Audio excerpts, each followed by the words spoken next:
Hi, I'm Roy Colin, and I'm the creator of the podcast. You can find everything about me and the 5 podcasts on bio.link/podcaster, and you'll find it in the QR code there. I'd also like to thank my sponsors. If you or someone you know is struggling with anxiety and want to know how to be 100% anxiety free in 6 weeks without therapy or drugs, Daniel Packard Anxiety Solution Program Company offers a 6 weeks system that permanently solves anxiety at an astounding 90% success rate. People who join the program only pay at the end once they have clear, measurable results. If you're interested in learning more, go to permanentanxietysolutions.com, where you can book a free consultation with Daniel. Do you have high blood pressure and want to get off the meds? Doctors are amazed at what Zona Plus can do. Get a $50 discount with my code ROY. Go to zona.com/discount/ROY, and you see the QR code for all my sponsors down at the end. Quality Polish manufacturer of metal products for telecommunication and workshop equipment and other metals. If you'd like a brochure, you see it in the QR code, and you just let us know if you would like a quotation shipped internationally and very competitive rates. I hope you enjoyed this week's podcast. Welcome to the Speaking Podcast. You can find all our episodes on speakingpodcast.com. We're also on BitChute and YouTube. You find the links in the podcast description.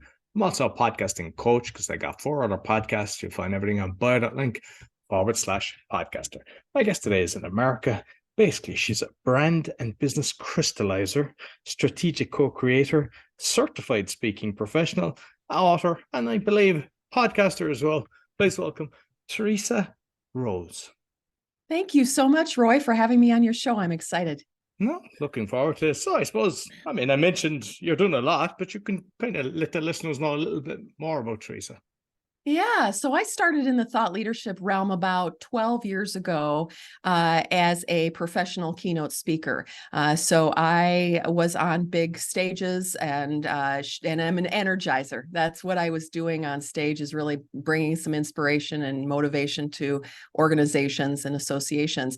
And what I found over the course of my career as it started to evolve was that I found myself in a situation where I was coaching other speakers to help them tighten up their messages because they were really talented people, but they were also really unclear about what made them different than everyone else. It really became a passion for me to help them crystallize their brilliance and really be able to have them see themselves in a new light. When they see themselves in that new light, then they're actually able to strategically market themselves and close deals for higher fees and close more of them. So I morphed from being a professional speaker as a primary avenue of income to really working one-on-one with thought leaders to help them crystallize their messages.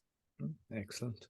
Brilliant. So just going back a few layers, how was your own little journey, when you were sitting in school, getting into the public speaking? Oh my gosh. Well, first of all, the stage is my natural habitat. I was one of those children that had, when they would say, who wants to be Mary in the Christmas program? I will. Who'll be a Silver Bell? Me. Who'll be Rudolph? No one. Me. I'll do it. So I have that in my blood to be a performer, and as many people in my personal life will attribute. So I was always finding opportunities to present. And even when I was in a corporate role, I was a senior manager of marketing and product development for a Fortune 100 company. I ran $100 million of annual revenue for a major telecom. And anytime they wanted someone to present what was happening in our line of business to the board, or to, even at a trade show, having a presentation or anything at all, I was always the one that would raise my hand because I just really love to connect with people in that way. And so when I stumbled into this business, I didn't even know that you could get paid as a speaker. I knew of Tony Robbins and Zig Ziglar and all the other, legends, and I didn't understand the business at all. So I really stumbled into it when I had written my first book. I've written several books, but when I wrote my first book, I was at a bookstore and I was doing a reading. And because I'm naturally animated and energetic, I was not just reading my excerpt, I was, embodying my excerpt. And someone came up to me afterwards and said, "How much would you charge to come to speak to my organization?" And my first word was, "Charge?" What? And so I just started to learn about what this business is about. I went into the National Speakers Association back in 2010. With the hope that I would just understand this murky water of professional speaking, and became the president of the Minnesota chapter of the National Speakers Association to really understand the ins and outs of it, and be able to launch my career from a place of a foundation of understanding what the industry really is. And with kind of the local chapters then in the speaker, like how often do you meet? How long are the meetings? What does it entail? Yeah. So NSA is a really unique organization in that it has a lot of different places that you can plug into. So I got involved not only in the local level, which we met once a month, and got extraordinary programming from other speakers all over the country that would share their stories. In fact, I get to share my my expertise as a crystallizer with other NSA chapters now. So interesting how the world is full of cycles. We start as the student, and then we eventually, if we stay long enough, we become the teacher for others. But we met once a month, and then I'd get involved in the national organization and really, learn at the bigger levels what people were doing on stages. And I think the more important education that I got, in addition to the formal programming, was the relationships that I built and with my peers, really understanding, because it can be, the speaking business, in my experience, can be have two faces, the outward face and the inner reality. The outward face is everything is great. Everything is great. Oh my gosh, I'm so busy, I can't even see straight. And this is such a wonderful job, and I know how to do it all. And the clients are calling me up, and I'm batting them away. That's the outside face, right? Of showing that we're, sought after and that we're valuable in the marketplace. And then there's the inner experience, and the inner experience is much different for everybody. I would run a couple of years ago, I had the great fortune of running a global thought leadership community from a network that I was a part of, that I was the VP of thought leadership. And so I got the real scoop about what was really going on, and heard their pain points and heard what was their struggle. And these were incredibly talented people. So it's that two faces of the business that I really work with now as a brand and business crystallizer, to understand what's going on internally. Where are your gifts and talents that no one really knows about, or if they do, they certainly can't replicate it or repeat it, or take action on it in a consistent way? How do we take what's inside that speaker and ensure that what they're sending out to the world is equivalent, that they're really only living that one experience, as opposed to everything's great? No, it's really not. To find that balance in the business.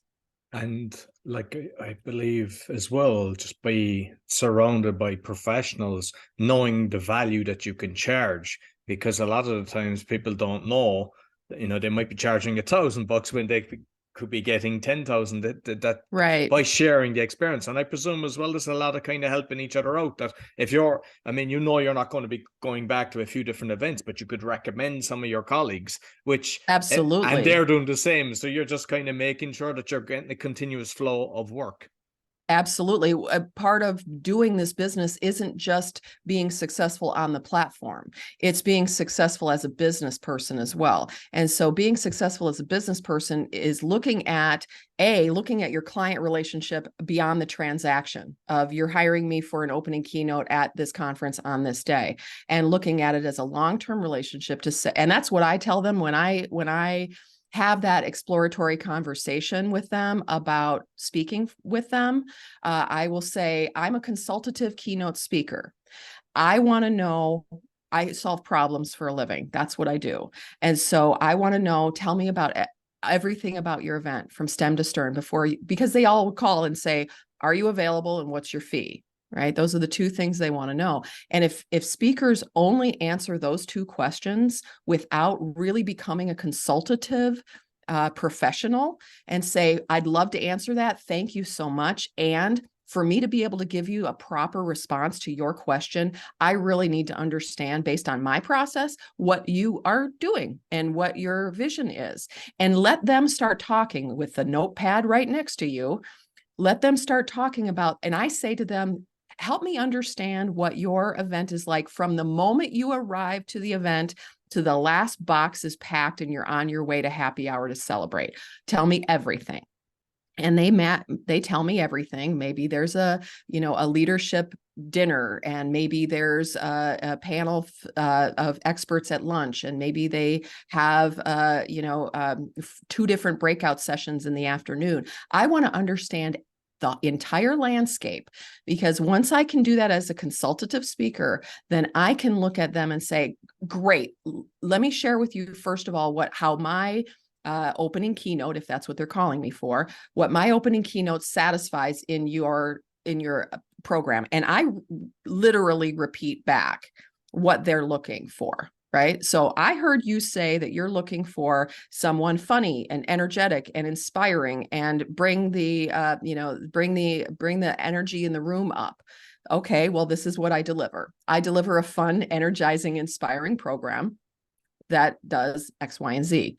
And before I give you the price of the fee of what my opening keynote is, let me just share with you what other clients have done that will really maximize that event and minimize your headaches. If you're open to it, of course they're open to it. So then I say, here's another option. I can also provide 30 minutes of stand-up comedy to your event the night before, because I also do stand-up comedy. I can be the MC the entire day and be the through line of the guide throughout the entire program. I can be the panel moderator at lunch. And I give them examples of who I've done this for other organizations in their field, right? And because I have a crystallized model of my brilliance, right, which is what I believe is the single most important thing that can happen to long-term sustainability and growth for thought leaders, is then I can dive into my model and say, not only can I deliver a keynote for you, I can also deliver as many breakouts as you want. I mean, if you want 3 days worth of breakouts, I have original material for 3 days worth of breakouts, because I have a model of my expertise that I can lean on. And when I say model, I literally mean a visual model that you can draw on a cocktail napkin that I can say I'm an expert at. It's not just words, it's a picture that shows that I'm brilliant in this area, so that when I lean into that and say, and here's an option for you, I could do 3 of your breakouts.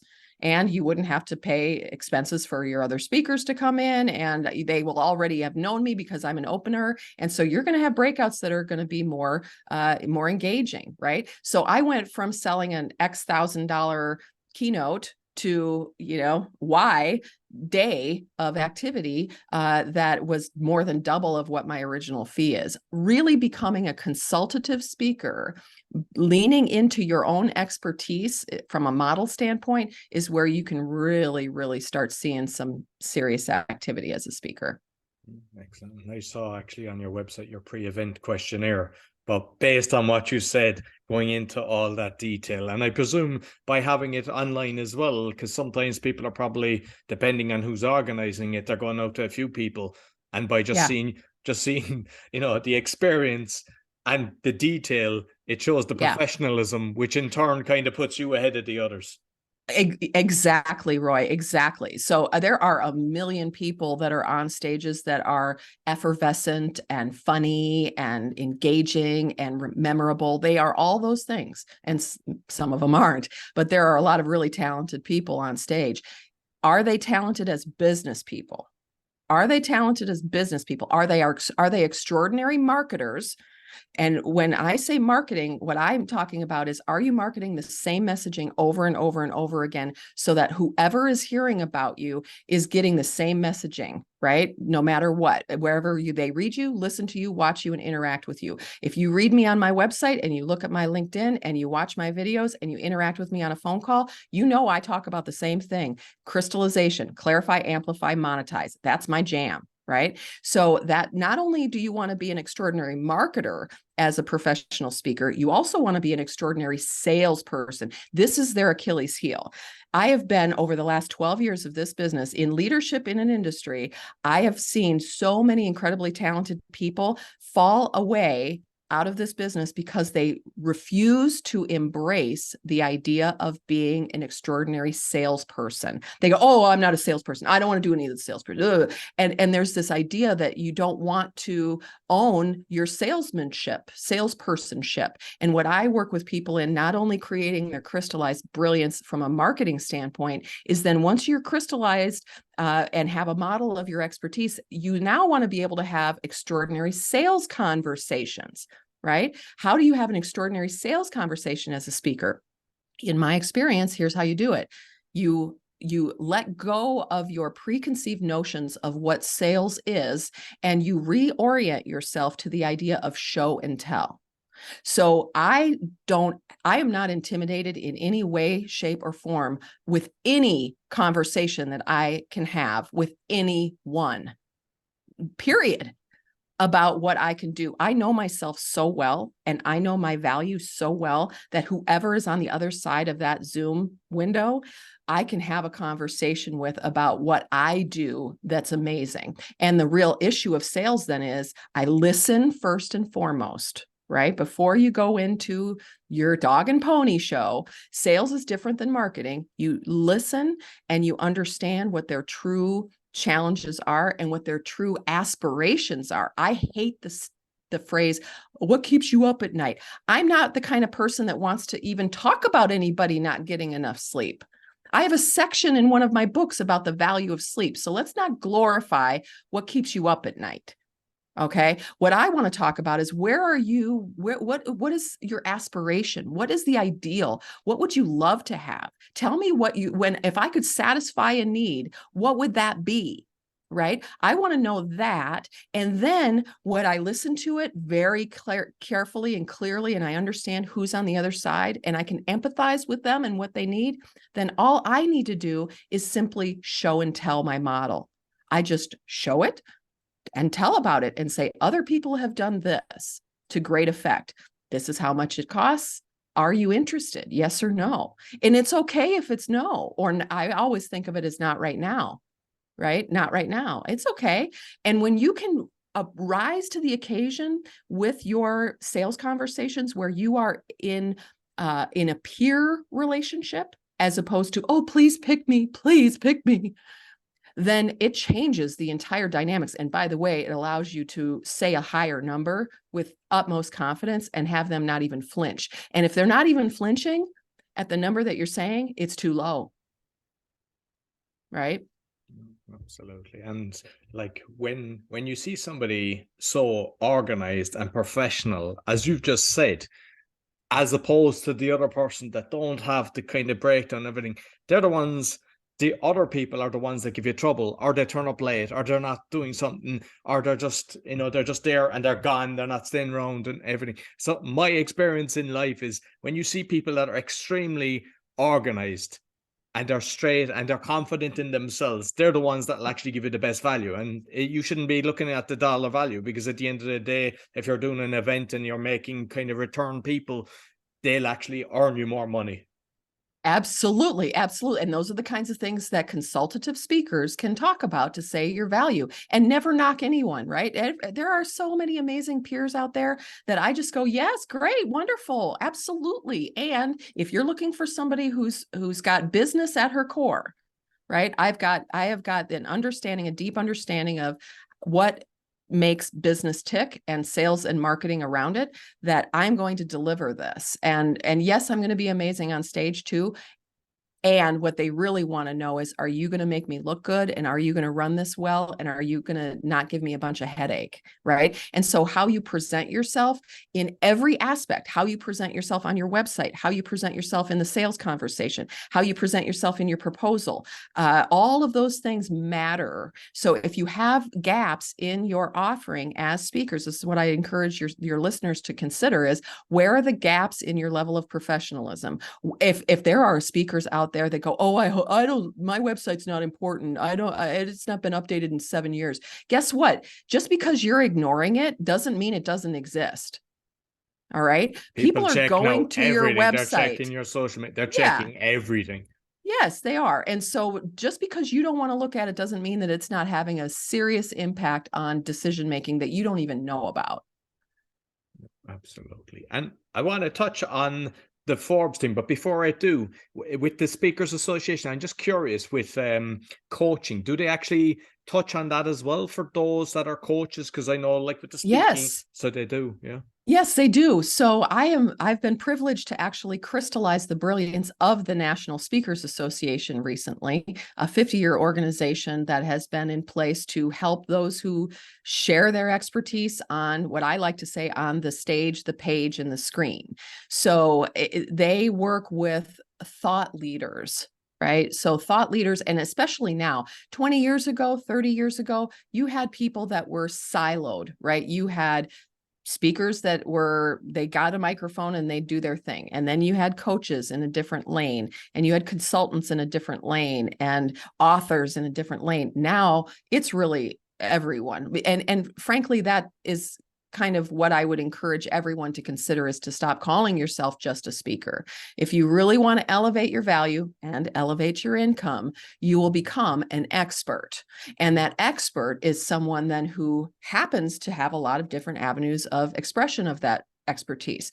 On the stage, I'm a keynote speaker. I'm also a virtual consultant for organizations. I also do one-on-one masterminds, right? So there's all these different ways that you can show up and not just pigeonhole yourself into being a speaker. Yeah, brilliant, brilliant. And with the Forbes then, because I saw something that you were featured on Forbes, you might let me know a bit about that. Yeah, that's a great opportunity that just came my way. So I contributed to a Forbes article about how top experts use a simple method to secure high-paying clients, and it really does boil down to the cocktail napkin method. Incredible business has been generated in the world from the humble cocktail napkin. Southwest Airlines started from a cocktail napkin. Anything that you can draw with such simplicity that it cuts through the noise of distraction and chaos and overwhelm and just the sheer volume of words that people take in, it's like it pierces the veil of distraction when you can have a cocktail napkin that you write your message on. And I don't mean just writing it bullet points. I'm talking about a picture. Like Southwest Airlines drew 3 points and drew a triangle connecting to each. Another example that you can lean into that many people will be aware of is Simon Sinek. Simon Sinek is like, oh, I love him so much. I'm already putting out there secretly that, somehow he's going to find out who I am, and I'm going to, be his girlfriend. But he has the Golden Circle. He did a very, simple program many years ago with flip chart paper, where he described, he had 3 circles, the golden circle, right? There was why, and there was how, and there was what. Why in the middle, how around why, and what around both of those. And that launched his career, right? So this Forbes article that I wrote about was all about, if you really want to close high-paying jobs, get simple with what your messaging is. So simple that you could draw it on a cocktail napkin. Brilliant. And I'm not sure, was it on your website, but I seen it somewhere, the rose that you have, and I thought that's actually beautiful. It's like, you've got the petals with the different things, the MC and the comedy and everything, but it's actually, you just look at it and you go, oh, I get it. It's like, it's simple, but it's perfect. Thank you. Well, of course, I have I say I have the accidentally best URL ever. My name is Theresa Rose. So if you write on the website, it's There's a Rose. So, it's easy way for people to remember. Brilliant, brilliant. And you said you do the comedy improv. So I'd like to how you got into that, and also maybe touching on the difference between kind of doing it in a corporation as opposed to on a stage. Yeah, there's a big difference. So I started with improv. And I loved it so much. I always had so much fun doing it. When it would come up at a corporation or an event or anything like that. So I studied improv for several years in Minneapolis, and would engage my audiences that way, bring a couple of people up on stage, do some improvisation. I'm a wanderer in the audience, so I go into the audience and do improvisational, back and forth with my audience members. But then I thought to myself, you know what? Everybody always said on the stage, when I was on stage, they'd say, "Oh, you're so funny. You're so funny. You're so funny." And what I remember about that experience is that I didn't want to be accidentally funny. I wanted to be intentionally funny. I wanted to make sure that I would have significant laughs per minute. Right now, it doesn't all have to be laughter, but when you can be reliably funny, then you can position yourself as a humorist with good conscience, right? I know I will make your people laugh. And so I went out to study stand-up comedy, and I went through classes, and I started to write jokes, and I started to go to comedy clubs, and I loved it, Roy. I loved it. I mean, in fact, I'm doing some stand-up comedy in July in front of the National Speakers Association's annual conference, and I'm so juiced about it, I can't even tell you. And there is a huge difference between corporate comedy and club comedy. I loved club comedy, and my material back then that I was doing was not appropriate for corporate events. So I really had to make a decision. Which of those parts of me do I want to feed? Right. So if I wanted to feed the dream of being a stand-up comic, that's one lifestyle and one choice that I could make. That is, you either go all in or you don't. Right. In my experience, I decided that I'd rather not get paid in beer, but get paid in cash. So I cleaned up my comedy and tightened it up and made it organizationally friendly and still my own style. And so would offer corporate comedy for those opportunities. For me, I like having a mix. I like weaving comedy into my programming while still having a message and certainly teaching points about the power of crystallization. Brilliant. And like say with the emceeing or even a keynote, like the fact that you can do improv, because I mean, I did an open mic, and all the speeches with Toastmasters, I always was comedy. I even got into the final of 5 countries with a comedy speech, and I love that, because it kind of, you're touching on an emotion, and people will remember that. With the emceeing, because you can do the improv, you have the ability of incorporating what somebody has said previously, whereas a lot of people don't, even though they can be funny. Yes, exactly. So one of the keys in being a successful MC, in my opinion, there are a couple. Number one, realize that your job is a wrangler. You are not just there to be a shiny object to keep the energy up in the room, which you do want to keep the energy up in the room the whole time. You also want to make sure that that event flows smoothly. You want to make sure that you are a time beast. You know where everything is going at any given time, because if you walk away from that event and you've helped them to stay on time and everything moving forward in a proper cadence, they're going to love you for it. That's a really key aspect. And when you have improvisational chops, what you do then, or what I do when I'm an MC, is I have a little notebook next to me that has my schedule. So I always know what's supposed to happen next, right? I'm always aware of what's happening. And when I'm listening to a speech from anyone, and I've done MC work for medical conventions that oh my gosh, literally the presentation was them going through reading the results of a spreadsheet of these different medical tests. Okay. Trying to find a gem in that was tough, but I use it as a challenge. I listen to the whole thing about, the HCl2 divided by the second quotient was the relevant marker of success. And I would listen to one thing they would say that I could go, ooh, I could turn that into something. right? I could turn that into something when I say, thank you so very much, Roy, you were amazing. And I don't know all the things that you said, but I know that a relevant marker of success is definitely that my HCl2 is in the proper, format. Like, that's not that funny, but it's funny enough, right? No, It's funny especially for a enough. medical audience that they'll get that. Yeah, And they howled. They loved it. Yeah. So paying attention to every moment, where can you find the funny in every little moment? No, brilliant. So now I'd like to, because of the journey and all the experience that you've got, like things go wrong. I want to know what things have gone wrong that you could kind of go back and go, oh, I could have prevented that, which in turn will help the listeners.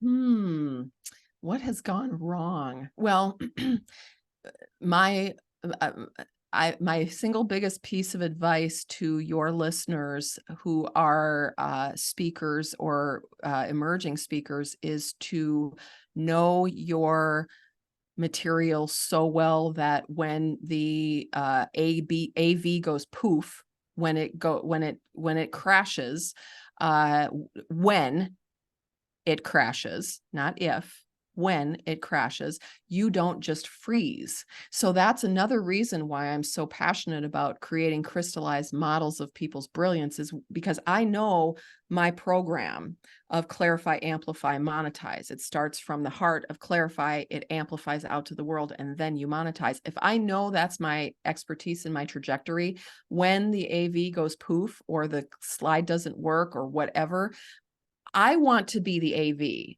I don't want my slides to be the AV. I want to be able to have them looking at me, and with the slides being an attractive supplement, not the primary focus of it, because I have far too often relied too heartily on the slides to keep me focused, to keep me going. Whereas when you really know it so well that you can draw it on a cocktail napkin or a Post-it note, I used to take all my programs and I would have a little tiny Post-it note that had my outline on it, and I would put it on the lectern. And so anytime I might get nervous in these really big, events that I want to make sure I'm not going to, have a brain, moment, that I can lean into it and say, oh, yes, I remember where I am, right? So that's what I would recommend, is go low tech. Go low tech when it comes to the delivery. You can always add to it, but you want to know it so well that you never get into an oopsie. Brilliant. And you may just touch on the monetization, because it's an important one for people. Yes, it is. So again, just to share why this is so very important, is there was a study that came out from Speaker Flow this year, the state of the speaking industry. And in that, they stated that 28% of speakers don't have sales conversations. And this is probably skewed low. All right. So I would imagine that it's even higher than 28%. So what that means is, more than 1 out of 4 of us as speakers don't have sales conversations. Now, just think about this just from a simple perspective, okay? Monetization. We all want to have the green energy come to us for the gifts and talents that we have, because when we get paid, we can keep doing it. Right? We can keep running our business. So getting paid is a good thing. So getting paid comes from a sales conversation primarily. And if you don't lean into having great conversations, you're going to minimize your monetization opportunities. That's number one. Make deep, close friends with the sales conversation. Number two is create a monetization strategy that is a walk, run, soar ascension model. Okay, like a value ladder. Because what I see as most of the pain points for speakers now is that they go, oh, I need to monetize. I need to go after this thing. I'm going to start a coaching program. Then I'm going to do a retreat. Then I'm going to make sure that I do another program, but I also have to do this. And they chase after these, like, it's like fireworks of of monetization opportunities. And in my experience, what that does, Roy, is it cannibalizes our energy and cannibalizes our time. And it certainly makes for a confusing marketplace because nobody knows what you really do. So when you want to really maximize your monetization, what you'll consider is walk, run, soar. What do I want to focus on right now? Getting them in the door into my orbit with one step first.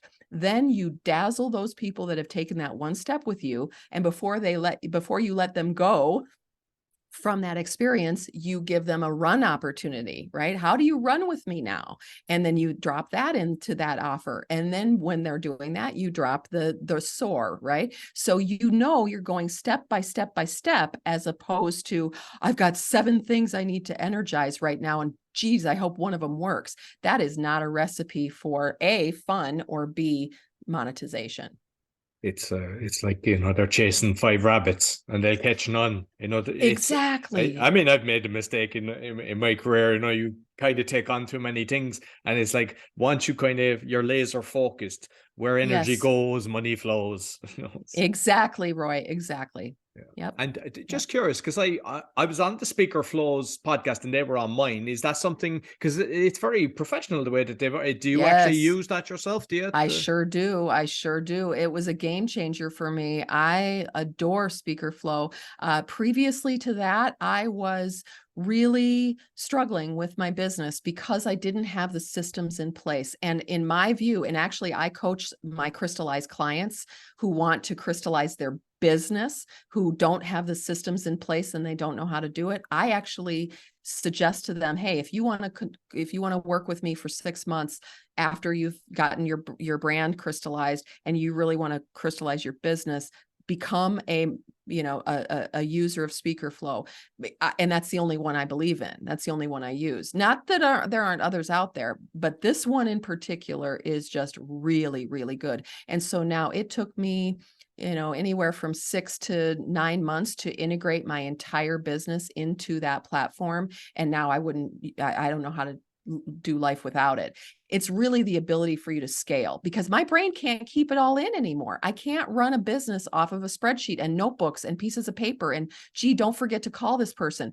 I just can't. So I like to liken it as my digital brain. It's my digital brain that's really running my business, and I adore it. And I think, because like I spoke to both the co-founders, and just the energy and positivity and giving back, it's I think what they've done is they put their personality into the platform. Yes, they have, and it's outstanding. They are very dear colleagues and strategic partners of mine. I really encourage the people to look at it. Yeah. Oh, excellent. And like just finally, because like the social media is it's wild out there. And what's your go-to? I know you're on TikTok. I know you're on a few different things, but I just what you find serves you best. Well, what serves me best from a business standpoint is LinkedIn. I mean, LinkedIn is where my buyer is, right? I want to play where my buyer is. And so that's where I go at Theresa Rose Presents. And I would, of course, though, my website is really my primary place that I live. That's where my domain is, right? I own that expertise there. So I love people to go to theresarose.com/clear. I have a 10-part complimentary access video course of my crystallization process. How do I draw people's brilliance on their cocktail napkins? And I have a DIY program that people can start to see what this is, right? What I'm talking about. If they go to theresarose.com/clear, they'll be able to have access to my videos and see a little bit more and incorporate it into their practices. And have you done any of the LinkedIn lives? Have you touched on that? I haven't. And it's one of those things that's on the list, right? And I am getting really deliberate about where my energy goes. So I did a deep dive on the traction process, the EOS, Entrepreneurial Operating System process. And I now have crystal clarity on what my 10-year plan is, what my 3-year milestone is, what my 1-year goal is, what my quarterly objectives are. And I manage my business that way. So I currently have 4 objectives with my quarter this year, or this quarter. And that's what I'm focusing on. Right. And so even though yes, it's a great opportunity for me, LinkedIn Live and other different opportunities that I have, I really go back to the planning. And I previously decided these 4 initiatives were my most important things. So I'm going to work on those 4 things and get them done. Right? Get them done. And when you get that clear about what you're supposed to be working on, then shiny objects tend to not sway you, right? And for me, that's an important thing. And I think for many people. Brilliant. And just curious because, you know, with the branding and the marketing, I love marketing. I've been interested in it for years. It's like Dan Kennedy would have been the one. I was in Glazer Kennedy for, I don't know, 10 years, you know, looking at that. And now I think Russell Brunson. I'm just curious, who do you kind of look at in the marketing world? Well, you know, I'll be frank. I don't really pay attention to what other people do. I just don't. I've learned for so many years from so many people and heard so many solutions that other people offer that I then just created my own. Right. I think about myself and my view of the world of being a crystallizer, a brand and business crystallizer, drawing your brilliance on a cocktail napkin to be your foundation for all of your other techniques. There are not other people that I see out there doing what I do. And I don't really want to take in other people's stuff. You know, like, do I need to post 57 pieces of content a day? No, I don't.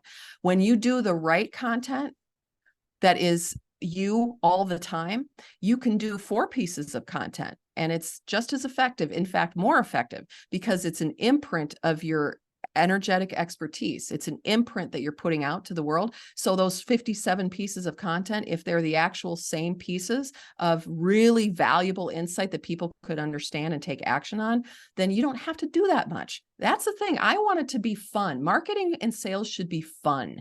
They should never be, in fact, not just fun. You should love it. You should love talking about what you do and how you serve and how you make the world a better place. It comes from your heart. When it comes from your heart, deeply in your heart, and it's why you are here, then you will do the things you need to do to market. You will do the things you need to do to sell. You'll pick up the phone, you'll make the post, you'll do the video, you'll do all the things that your heart guides you to do, which is also being strategically relevant to the marketplace. I love that, and I think that's what happens with a lot of people is they're involved, and I know that I was guilty of making that mistake as well. You're looking at all these different things, you get the newsletter, and then you go, "Oh, I'll try that, I'll try that." It's like what you said earlier. Whereas no, I know exactly what's the main focus, and that's the core, exactly. And I don't deviate from that, and then your results will go through the roof. Exactly. Stop listening to a bunch of noise, and I mean, it's not noise; it's valuable for them. And I find that in the speaking business, because people, my view of the world is you will find success when you first clarify, then you amplify that brilliance across all the channels consistently, and then you monetize. It will magnetize the people to you because you're sending out to the marketplace the stuff that resonates with them wherever they are. Clarify, amplify, monetize, instead of chasing after monetize. And then when you panic because you're not getting your results, you go against the current of this success factor, and then you try to amplify more. Oh, I got to get my name out. I got to do some ads. I got to join this group. I got to do all blah, blah, blah, blah, blah. No, actually, you can stop the noise and stop taking in more information and do the heavy lifting that most people don't want to do because it takes a lot of time and it takes a lot of true insight to be able to clarify your brilliance that way that makes you different than everyone else. What makes you different than everyone else? That work of clarity is incredibly difficult and incredibly rewarding when you can do it, right? So that the more you can turn off the noise of other people, you should do this, you should do that, and you start to learn about who you are, and how you shine differently than everyone else, that is your marketing engine. That is your marketing engine, not you need to do this kind of number of contacts and you have to send these kinds of emails on LinkedIn. That's irrelevant. Absolutely. Listen, thoroughly enjoyed the conversation. I know you mentioned the website, but you might just give the different handles where people can find you again. Absolutely. So if you want to find me on social media, it's Theresa Rose Presents. And remember, it's like there's a rose presents. And if you want to get a copy, a complimentary access to my 10-part video course of the crystallization process, 10 steps to clarify, amplify, and monetize your brand and business, feel free to go to theresarose.com/clear. Perfect. That's sounding clear. I think everyone will get it. I'll make sure I put the links both in the audio and the video. Thank you very much. Thank you, Roy. I appreciate it. I had a wonderful time. Yeah, well, so that's all for the Speaking Podcast. You'll find all our episodes on speakingpodcast.com. As mentioned, we're on BitChute and YouTube, and you'll find my coaching along with my 4 other podcasts, bio.link/podcaster. Be sure to give us a thumbs up, 5-star rating, share with your friends. Don't forget Teresa's books. Make sure you give her a 5-star rating and a review as well. Helps more people see it. Until next week, take care. So I hope you enjoyed this week's podcast. You'll find everything about me on bio.link/podcaster with all my podcasts, and you'll find it, you see in the QR code in the graphic that's shown. I'd like again to thank my sponsors. So if you or someone you know struggling with anxiety and want to know how to be 100% anxiety free in 6 weeks without therapy or drugs, Daniel Packard's Anxiety Solution Program company offers a 6-week system that permanently solves anxiety at an astounding 90% success rate. People who join the program only pay at the end once they have clear, measurable results. If you're interested in learning more, go to permanentanxietysolutions.com, where you can book a free consultation with Daniel. Do you fight blood pressure and or want to get off the meds? Doctors are amazed at what Zona Plus can do. You can get a $50 discount with my code ROY, zona.com/discount/ROY. And you'll see it in the QR code as well as Daniel's QR code. Quality manufacturer of metal products for telecommunication and workshop equipment and other metal materials. You see the brochure there in the QR code, and let me know if you would like a quotation, shipped internationally at very competitive price. I'd like to thank all my sponsors and also all my listeners. Be sure to give me a thumbs up, 5-star rating, share with your friends, really helps. And I also have a video on how to give a 5-star rating because a lot of people have wrote to me asking me that they don't know how to do that. Until next week, take care.